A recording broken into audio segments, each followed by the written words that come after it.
Devenue aujourd'hui une véritable vitrine des valeurs européennes, l'association franco-allemande Passage 309 constitue une réelle dynamique touristique, accueillant chaque année des milliers de visiteurs en provenance de toute l'Europe.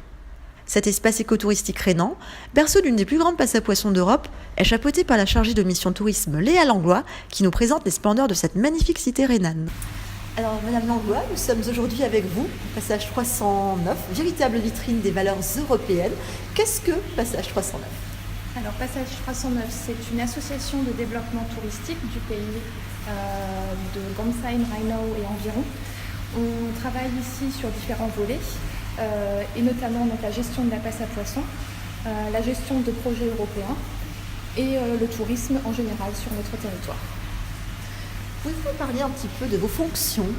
De mes fonctions, oui. Alors, je suis chargée de mission, donc mon rôle, c'est de mettre en œuvre plus ou moins la volonté politique de mes élus, à travers différents projets, la mise en tourisme d'ici à la passe à poissons, la mise en tourisme du territoire, gérer une petite équipe et communiquer sur le territoire de Gonsheim-Rheinau, toujours en insistant sur ces valeurs européennes. Et quelles sont les activités de cet espace écotouristique rhénan ? Alors les activités, on en a plusieurs. On a donc la possibilité ici, à la passe à poissons, de venir à partir de maintenant uniquement les dimanches jusqu'au 30 novembre.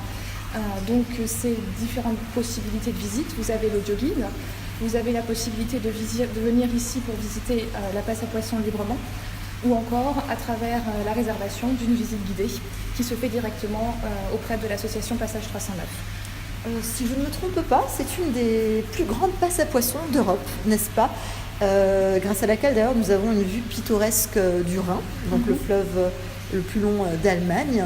Est-ce un avantage aujourd'hui justement que de bénéficier de ce paysage ? Oui, c'est un très gros avantage, effectivement. Donc, on a une biodiversité ici qui s'est installée malgré la mise en place de différents artifices humains. Donc, pour nous, c'est toujours la possibilité de valoriser le territoire de manière nature. Donc, on communique sur de l'écotourisme et on essaye de faire venir ici les gens aussi pour les sensibiliser un minimum à notre territoire et à la biodiversité rhénane. Parlons un peu de l'espace visiteur de la passe à poissons. Que peut y découvrir le grand public ? Alors, le grand public a la possibilité de découvrir plein de choses. Tout commence par la salle d'information. Ici, on y découvre différents panneaux. Des panneaux qui traitent du sujet du Rhin, de son écosystème, de son histoire, de sa géographie. Ensuite, pour les personnes qui sont plus à la recherche de quelque chose de ludique, on a mis en place depuis 2014 un bassin tactile. Ici, il est donc permis de caresser, de nourrir et de vraiment rentrer en interaction avec ces poissons et notamment des carpes. Après, la grosse attraction ici, c'est également la salle d'observation, donc 3 baies vitrées qui permettent de voir les poissons migrer en période de migration à travers la passe à poissons. Quant à l'environnement des espaces visiteurs, donc à savoir l'île sauvage, les petites plages, etc., ou les îles sauvages, parce qu'il y en a plusieurs, pouvez-vous nous en dire un petit peu plus ? Comment ça se présente ? Alors oui, je peux. On a donc un environnement extérieur à la passe à poissons. Quand on se promène et qu'on cherche bien, on peut découvrir pas mal d'îles qui voient le jour au fur et à mesure des crues du Rhin. Et donc ici s'est installée aussi une faune et une flore assez remarquables. Et donc chaque visiteur qui le souhaite peut bénéficier d'une vue très agréable sur le fleuve et sur le Rhin. Nous savons qu'une attention très particulière est donnée aux poissons migrateurs. Donc Passage 309 donne beaucoup d'importance à la préservation de ces poissons et également à la réintroduction de ces poissons.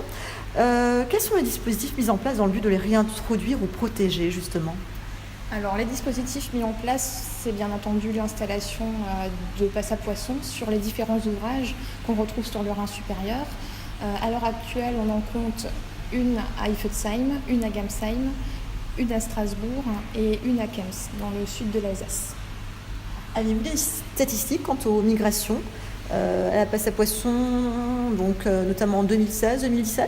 Alors 2016, j'en ai effectivement. Donc au total, la passe à poissons a compté 17 500 poissons traverser la passe à poissons, dont environ 100 truites de mer et 70 saumons.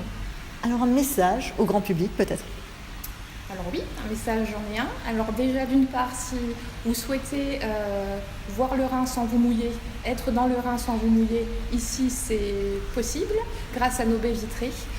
Si vous voulez vivre une expérience rhénane hors du commun, c'est possible également. Vous avez ici toutes les clés de compréhension d'un ouvrage, mais aussi d'une biodiversité rhénane qui est encore peu connue sur notre territoire.